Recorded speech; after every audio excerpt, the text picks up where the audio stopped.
We've spent a lot of time watching Max work with numbers. Let's take a moment and look at how Max works with words. Inside Max, they're referred to as symbols. So if you look into the documentation and see symbol, that's all they're talking about. One command that's very common working with symbols is the print command.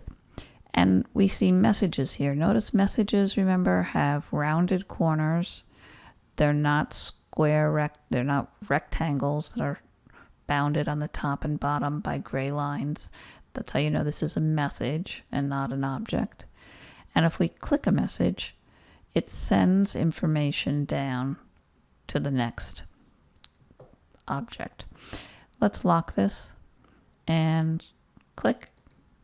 Okay, so there we are here in the Max console. It just sent out IM words, and it'll print any one of these.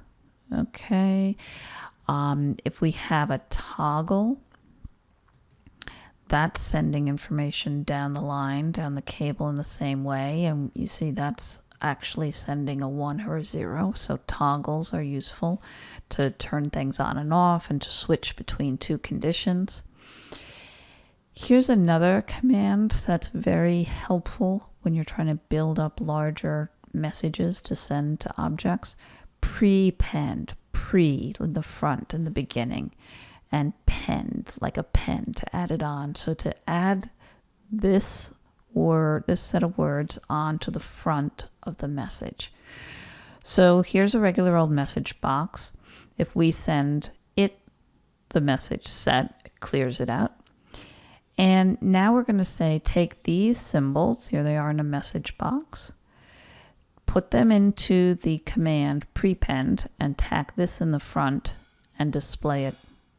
So when we click, of more words comes down here, adds in front gets tacked on, and now we have adds in front of more words. So you can build up bigger and bigger sets of symbols by using prepend. We could even, let's clear that out, we could even say of more words and then prepend more on top there. So we've got adds in front to build up a bigger message. Okay. Next we've got a print we've seen, but here's a little attribute. At is the little symbol you put on for attributes.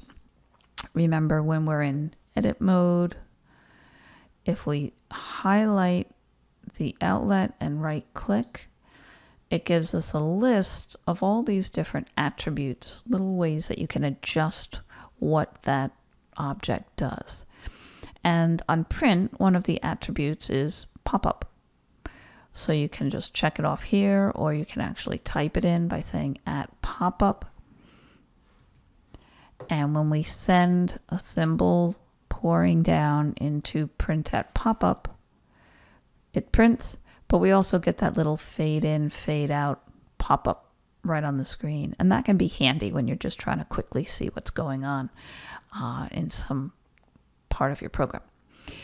So we could do append and then append, and that's what's happening over here. Okay, we've got from parts, and then we append, not prepend to the front, but append to the back. From parts adds to the end, append to the end of that to make a final message. And so what actually, when we click down here, what's coming out from this print is from parts adds to the end to make a final message.